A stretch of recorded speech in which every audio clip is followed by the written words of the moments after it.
नमस्कार, मैं विकास खजूरिया जेके मेरे न्यूज़ में आप सभी का स्वागत करता हूं। अभी हम हैं कबीर कॉलोनी ले नंबर 2 में। ये आप देख रहे हैं, ये वो घर है जहां एक बड़ा ही दर्दनाक हादसा आज सामने आया है। एक जवान लड़का विकास बख्शी घरेलू हिंसा के चलते जिसकी जान गई। आइए देखते हैं और बात करते हैं उनके घर वालों से। अभी हमारे साथ हैं विकास की सिस्टर। नमस्कार जी। नमस्कार सर। बड़ा ही दर्दनाक हादसा आपके साथ अभी गुजरा है। यहाँ समय तो नहीं है बात करने का, लेकिन ऐसे हादसे जो हैं ना हो, लोगों की नज़र में लाना भी ज़रूरी है। क्या हुआ था? अमीशा ने मेरे भाई को मार दिया। वो उसे रोज तंग करती थी, मर जा साले मर जा। उसने हमें जीने तक नहीं दिया। शादी स्टार्टिंग से उसने तंग करना स्टार्ट कर दिया। शादी के बाद ही पहली रात से ही उसने विकास का जीना दुश्वार कर दिया। मर जा मर जा। ऐसा क्यों? ऐसा क्या क्या कारण था इसका? पता नहीं क्या बोलती, तुम्हारे पास कुछ नहीं है, तुम कंगले हो, तुम्हारे पास पैसा नहीं है, तुम्हारे पास वो नहीं है, तुम्हारे पास ये नहीं है, तू अच्छा नहीं है, तू वो है, तू ये है। उसको सिर्फ नीचे दिखाती थी। शादी तो अरेंज मैरिज हुई थी, पहले भी देखा होगा, उन्होंने आपस में बात भी हुई होगी, तब उन्हें पता नहीं चला? अब शादी के बाद उन्होंने उसे तंग करना शुरू कर दिया? क्योंकि उसने शादी के बाद ही उसका सारा पैसा लेना स्टार्ट कर दिया। उसकी सारी सैलरी ले जाती थी। वो 24 घंटे तंग ही करती रहती थी। दादी मेरी बुजुर्ग थी, उसको भी तंग करती थी। यहाँ पे बरामदे में पानी डाल देती थी। दादी को बाहर तक निकलने नहीं देती थी। वो बेचारी वहाँ नीचे गिर गई। फिर उसके बाद उसको डिप्रेशन दे दिया। उसको उसके किचन में ताला मार दिया। उस बेचारे ने किचन बड़ी मुश्किल से बनाया था, वहाँ पे उसने ताला मार दिया। फिर दादी को हॉस्पिटल लेके गए। विकास को वहाँ भी जाने नहीं दिया। अगर तू गया तो मैं तुझे मार दूंगी। वहाँ पे मैं और भैया हमारे सब रिलेटिव्स वहाँ पे थे, मगर विकास बेचारे को वहाँ नहीं आने दिया। तो उसके बाद उसने मेरी दादी को भी मार दिया। उसके बाद सेकंड टारगेट मेरी माँ थी।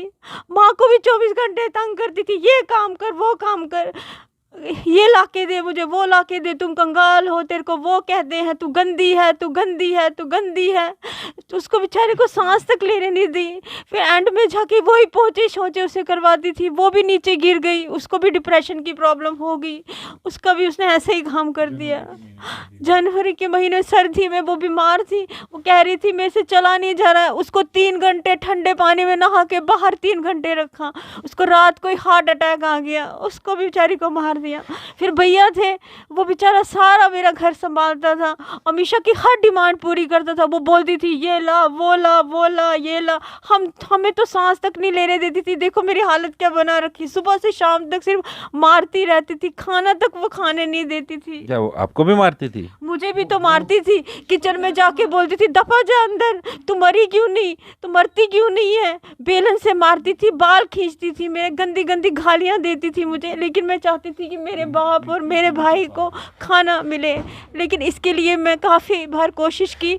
मैं वहाँ पे गई। मैं वहाँ पे गई, थाने में गई। थाने में मैंने रिपोर्ट लिखाई, लेकिन उन्होंने क्या किया, मैं अमीशा को बुलाया। उन्होंने अमीशा का साथ दिया। उन्होंने मुझे बोला आप कोऑपरेट कर लो, आप एक दूसरे के मामले में, आप मियाँ बीवी के मामले में मत आओ, आप अपने डैडी को देखो। तो उसके बाद थोड़ा सेट रही, लेकिन उसके बाद फिर से उसने उससे डबल टॉर्चर स्टार्ट कर दिया। ऐसा क्यों लगता है कि पुलिस ने उनका साथ दिया, आपका साथ नहीं दिया? क्योंकि पुलिस वालों ने मुझे फ़ोन करके बोला कि आप अपनी कंप्लेन वापस लो। मैंने कहा मैं अपनी कंप्लेन वापस नहीं लूँगी, क्योंकि ये औरत हमारी जान ले लेगी, फिर कौन आएगा हमें बचाने के लिए। तो मैंने अपनी कंप्लेन वापस नहीं ली। फिर यहाँ पे आके मेरे पास रिकॉर्डिंग पड़ी, उससे तोड़ फोड़ कर दी। तुम थाने गए थे, वो तेरा क्या लगता है, इतनी गंदी गंदी गालियाँ मुझे देती थी। वुमेन सेल भी मैं पहुँची थी भैया को लेके। जब वुमेन सेल में गई, पापा को लेकर भी मैं हेड ऑफिस गई हूँ, सबसे बड़े हेड ऑफिस पहुंची हूँ। किसी ने, हाँ, डीआईजी ऑफिस के पास गए। डीआईजी ऑफिस ने भी, अफसर ने भी कहा ऐसी औरत हमने पहली बार देखी है। पर पता नहीं था ये बाई को भी मार देगी। मैंने सोचा था बाई इसका सारा खर्चा उठाता है, वो झाड़ू करता था, इसके कपड़े धोता था, सारा काम बाई से करवाती थी। ये खुद कोई काम नहीं करती थी, सिर्फ घूमती फिरती रहती थी। लेकिन ये है कि हम क्या बताएं उसके बारे में, कैसी औरत थी वो।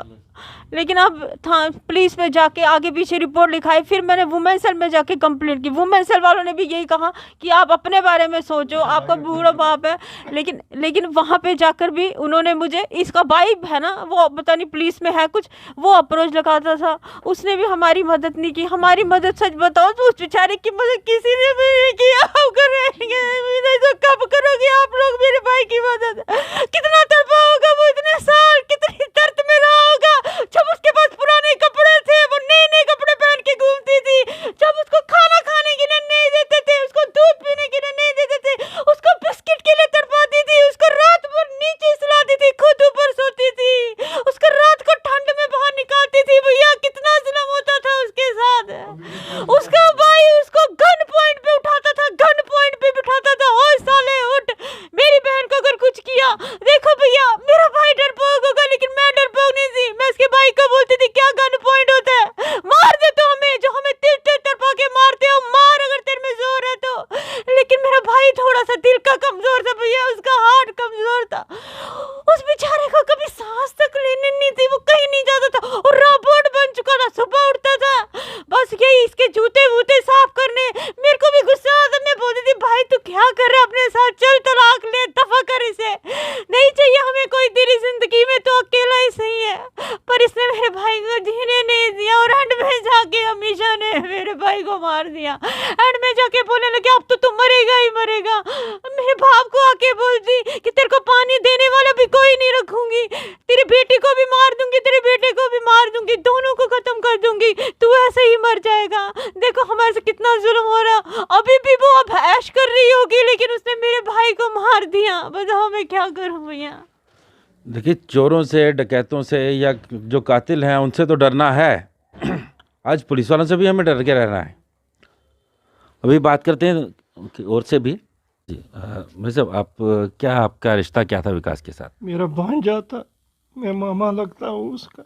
हमेशा बोलता था, बस 11 साल हो गए उसको टार्चर टार्चर, कभी कपड़े धो लो, प्रेस कर लो, मेरे जूते साफ कर लो, सब्जी नहीं है, ये ला वो ला, बस दौड़ता रहा बेचारा। और लास्ट में उसने कदम उठाया, उसको ख़त्म ही कर दी। अब क्या बताऊं आपको, जब तक मेरी बहन थी इस घर में वो सह लेती थी, दोनों तरफ से उसने हैंडल किया था सब कुछ जो भी करना होता। लेकिन लास्ट में जो 2 साल हो गए उसको, अब 26 जनवरी को उसको दूसरा साल हो जाएगा कंप्लीट, मेरी बहन को। बस इन 2 साल में उसने इतना तांडव घर में मचाया। कभी ऐसी बात नहीं, फ़ोन करते थे, फ़ोन करने नहीं देती थी, हमारे साथ बात करने नहीं देती थी इस विकास को। सारा रिश्ता ही काट दिया उसने, कभी आता नहीं था बेचारा, बोलता था कहाँ हो, ऑफिस में आओ रात को, नहीं मैंने घर जाना है। अब अगर इसको फ़ोन आता था ना इस अमीशा का, ऐसे कांपता था बेचारा, ऐसी थ्रेटनिंग थी इसको। एक दिन इसने मुझे बोला कि इसका भाई मेरे घर में आया था, उसने मुझे बोला है कि पैसे वैसे कुछ नहीं मतलब मिलेंगे इससे, और जो भी सैलरी इसको मिलती थी, जो भी इसका रिलीफ फंड मिलता था, सारा वो लेती थी। अब क्या बताऊँ आपको, इससे ज़्यादा उसने ख़त्म ही कर दिया उसको। लास्ट में यही टारगेट था, पहला टारगेट था उसका ये जो रिमी उसकी बहन थी, दूसरा टारगेट था इसका बाप, तीसरा टारगेट था वही, लेकिन वही बेचारा चला गया। एक अकेला सहारा था बहन का, बाप का, वही बेचारा था। लेकिन अब क्या बनेगा इस घर का, हमें इंसाफ चाहिए, और क्या हम बोल सकते हैं इसके ज़्यादा। जो आप बात कर रहे हैं, इसका भाई जो है वो पुलिस में है क्या? वो पुलिस में है। क्या पोस्ट में? SOG में है, कोई इंस्पेक्टर है या क्या सिपाही है, ये हमें नहीं। क्या नाम क्या है उनका? आशीष रैना। आशीष रैना। हाँ जी। आप कुछ रिकॉर्डिंग उनकी सुना रहे हैं, रिकॉर्डिंग क्या आप सुना सकते हैं वो? देखिए, ये पुलिस वाले अपने रिश्तेदारों को भी गन पॉइंट पे थ्रेट करते हैं। ये आप सुनिए जरा उनसे बात। ये सारे पैसे इसने नहीं लिए मेरा? कौन से तुमने पैसे दिए? सुबह सुबह मतलब दिमाग खराब कर रहा है मेरा। मतलब मैंने कौन सा दिया कोई तुमने? पैसे नहीं दिए। कौन सा दिया तुमने?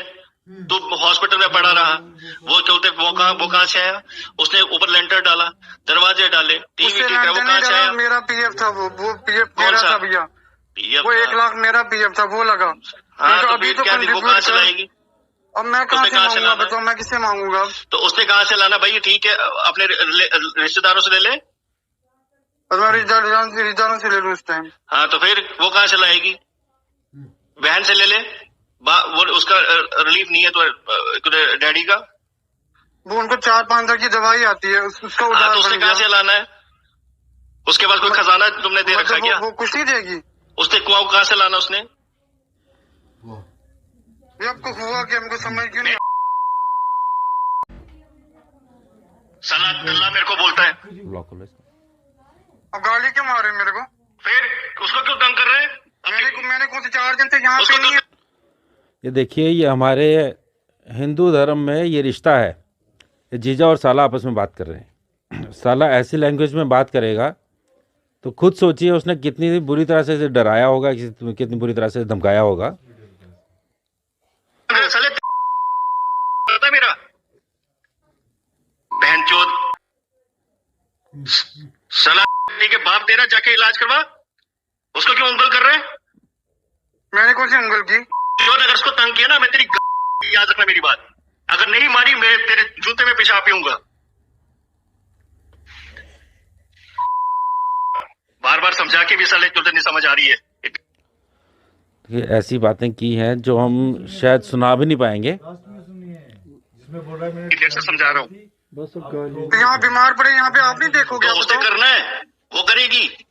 तो उसने किया बाप क्या? तेरा उसने है, किया क्या? जाके बाप तेरा उसने ना। कुछ नहीं किया भैया, उसने कुछ नहीं फिर? किया। क्या किया? उसने हाथ भी नहीं लगाया, उसने कुछ भी तो नहीं क्यों? किया। बाप तेरा है ना। बाप तो मेरा ही है, माँ भी हाँ तो मेरी फिर थी। देख ले उसको। उसको क्यों तंग कर रहे हैं? मैं तेरे को बोल रहा हूँ, ये वार्न कर रहा हूँ मैं रखना मेरी बात। नहीं दिया मैंने तेरे जूते में पानी पीऊंगा। मतलब जो आपने 10 साल से पैसे दिए आप दोगे? कौन शादी करी नहीं तूने? देना नहीं था, तेरा फर्ज नहीं था। वो सही है जिसने तेरे घर को खड़ा कर दिया। अभी बात मेरे कर को रहा है। चाहिए, वो देगी नहीं। क्या देगी तेरे को? मतलब मेरे को भीख मांगनी पड़ेगी किसी से? आप मुझे तेरे को क्या बताओ भैया। देगी वो? मतलब पैसे नहीं देगी मेरे को? जब मुझे मेरे को बता क्या चाहिए देगी? होंगे। तेरे को क्यों देगी? कौन सा देगी तेरे को? तूने जमा उसके पास कराया हुआ है क्या? तो पैसे तो साला। उसने लिए ना सारे मेरे। हैं? आप कौन सा लिया तेरा? जब चाहिए होंगे तब ये देगी। कौन सा लिया? नहीं, कब तूने तो बंद कर दिया, वो सिस्टम ही खत्म कर दिया पीछे तूने। वो तो सिस्टम ही तूने साल अब होने लग गया, तूने खत्म ही कर दिया सिस्टम वो 5-8 महीनों से। दिमाग खराब कर रहा है फिर से। मैं तेरे को वार्निंग दे रहा हूँ, ये मैं तेरे को वार्न कर रहा हूँ। उसको मतलब कुछ भी बोल रहा है, उसको तंग पैसा किया। नहीं देगी मेरे को, जब मेरे को वो चाहिए नहीं देगी भाई, उसके पास नहीं है, वो कहाँ से लाएगी? ऐसे करे वो क्यों देगी? वो कहाँ से लाएगी? उसके पास तुमने रखे हैं क्या? उसके नाम की एफडीआं खोल रखी हैं क्या? चलो तुमने इलाज कराना है, रंग रोगन कराना, तुम देखो। उसको बार बार तंग किया जा रहा है, बार बार तंग किया जा रहा है। ये नहीं हो कि आपा खो दूं। उस दिन मैंने पिस्टल दिखाई थी ना, मैं ठोक दूंगा तेरे को, याद रखना मेरी बात। उस दिन दिखाई थी ना पिस्टल, इस बारी ठोक दूंगा तेरे को। नहीं का ये विकास के साले की आवाज़ आप सुन रहे थे। आप सोच सकते हैं जिस हिसाब से वो बातें कर रहा है, इस हिसाब से कितनी बुरी तरह से उसने उसे डराया धमकाया होगा। और जिस वजह से वो बीमार भी हुआ। सुनने में ये भी आ रहा है कि उसे पूरी रात घर में बाहर ठंड में खड़ा रखा उसे। ऐसे में इंसान बीमार नहीं होगा इस मौसम में, और क्या होगा उसे। प्रशासन से क्या अपील करेंगे सर? प्रशासन से यही अपील करेंगे, हमें इंसाफ चाहिए, और क्या कर सकते। अगर इंश्योरेंस पॉलिसियाँ की इसकी या कुछ किया है वो इनको मिलना चाहिए, उसको कुछ नहीं मिलना चाहिए। बस यही कर सकते, क्योंकि इंश्योरेंस किया हुआ है उसका। जब कल उसकी डेथ हुई है उसके बाद पुलिस यहाँ आई थी, क्या एफआईआर दर्ज हो चुकी है? अभी तक नहीं हुई है। अभी तक हमें एफआईआर की कॉपी ही नहीं मिली है। बयान हुआ बस, स्टेटमेंट जो ले गए वो बोल रहे हैं कि आज दे देंगे, अभी तक नहीं मिला। टिल डेट आज तक नहीं मिला, इस टाइम तक भी। अभी हमारे साथ विकास के पिताजी भी हैं। हालत से अभी इस टाइम वो ठीक नहीं है, बात नहीं कर पाएंगे शायद। कोशिश करते हैं उनसे बात करने की। बोलिए आप।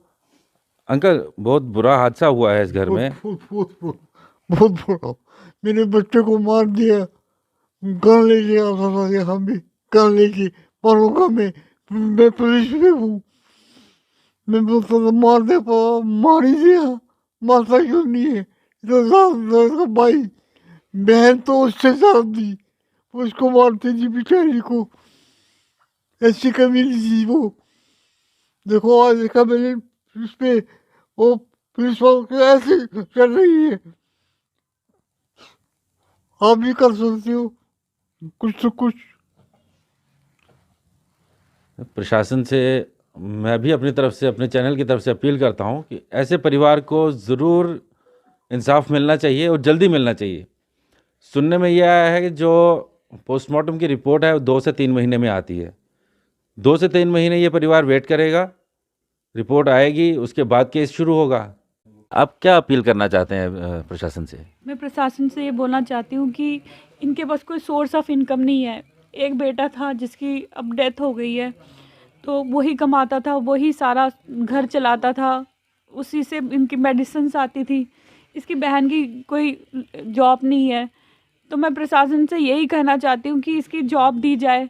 ये इस टाइम एक हेल्पर की पोस्ट पे है, हेल्पर की कोई सैलरी 2000 के नियर अबाउट होती है। अब प्लीज़ मैं ये कहना चाहती हूँ कि इसकी कम से कम इसको किसी हाई पोस्ट पे लाया जाए जहाँ सैलरी कम से कम इसके घर चलाने तक की हो जाए। तो ये मैं सरकार से भी अपील करती हूँ, और आप इसकी हेल्प कीजिए। ये बहुत ना इसके फादर ना चल सकते ना कुछ, इनका डायपर चेंज करने होते हैं। डायपर के पास इनके पास इस टाइम डायपर के लिए भी कोई सोर्स नहीं है कि ये कहीं से इनकम जनरेट करे या कुछ करे। रिलीफ 6,500 रुपये मिलता है, इस पर क्या चलाएंगे, क्या ये खाएंगे, क्या ये अपने मेडिसिन्स लाएंगे इससे। देखिए, प्रशासन से मेरी ये अपील है, कम से कम इस परिवार के बारे में सोचें। आर्थिक स्थिति में तो अब ये परिवार डूब गया है, थोड़ा सा इस परिवार को उठाने का एक प्रयास किया जाए। अभी हम कोशिश करेंगे यहाँ मुखदारों से भी बात करने की, जानते हैं उन्हें क्या पता था इस बारे में और क्या कभी उन्होंने कोई आवाज़ उठाने की कोशिश की। सब आप इसी मोहल्ले में रहते हैं, आपको पता था पहले ऐसा कुछ होता है इस घर में, कोई झगड़ा है, कोई विवाद है कुछ? हाँ जी सर, बिल्कुल। हम यहाँ से जाते थे रोज़, सुबह रात को जब भी जाते थे झगड़ा होते ही रहता था सर इधर। ये जो लेडीज़ थी ना इधर, बहुत बड़ी ख़तरनाक थी सर। आप किसी भी मोहल्ले वाले से पूछेंगे वो यही कहेगा, जो पास वाले जो रहते हैं इधर रहते हैं, जो किसी से भी पूछेंगे बस यही। घर वालों ने तो आवाज़ उठाई, उन्होंने तो रिपोर्ट भी करवाने की कोशिश की, हुआ या नहीं हुआ वो अलग बात है। मोहल्ले वालों ने कभी कोशिश की कुछ इसके बारे में आवाज़ उठाने की? मैंने इनसे पूछा, ये डर के मारे नहीं बोलते थे। मैंने खुद पूछा इससे, कोई अगर आपको तंग करती है जो भी करते हैं, हम मोहल्ले वालों को इकट्ठे करते हैं, आपकी हेल्प करते हैं। ये डर के मारे नहीं कहती थी, कहती थी हम अगर आपको बताएंगे ये पीछे जा आप चले जाएंगे, फिर दोबारा हमें रात को मारेगी ये। भाई साहब, आप भी इसी मोहल्ले में रहते हैं? जी, मैं इनका पड़ोसी हूँ, सामने ही मेरे घर के सामने ही रहते थे। बहुत ही अच्छा बच्चा था विकास। बिल्कुल जी, बिल्कुल। ऐसा नाइस पर शरीफ इंसान आपको पूरी दुनिया में नहीं मिलेगा। और जिस दिन से इसकी शादी हुई थी उस दिन से ही मैंने इस घर में शोर शराबा ही सुना है, कभी चैन से नहीं ये बैठे होंगे, कभी दो बातें इसने प्यार से नहीं की होंगी, गालियाँ ही दी होंगी इनको दिन रात। इनको जब भी याद कोसती थी या घर से बाहर रहती थी। क्यों, इसका क्या वजह क्या लगती है? मोहल्ले वालों को तो सब पता होता है, ऐसा क्या वजह क्या लगती है? वजह कुछ भी हो सकती है कि उनके कोई अपने कुछ हो, कोई भी हो सकता है कि ये शरीफ इंसान थे, हो सकता है उनकी प्रॉपर्टी के बारे में हो उनकी कोई बुरी नज़र हो, उनका मकसद ही कुछ और है। जो भी है ये चुप रहते थे, इसीलिए वो जो भी अपना वो करती थी, वो जुल्म करती थी इन पे, क्योंकि ये बोलने वाले नहीं थे, डरते थे बेचारे। और कोई बोलने वाला होता तो फिर ये ऐसा नहीं होता। चलें, अब देखना ये है कि प्रशासन की तरफ से क्या एक्शन होता है, कब तक इनकी सुनवाई होती है, कब विकास को पूरी तरह से उसे इंसाफ मिलता है। अगले अपडेट्स के लिए देखते रहें जगह मिरर न्यूज़। नमस्कार।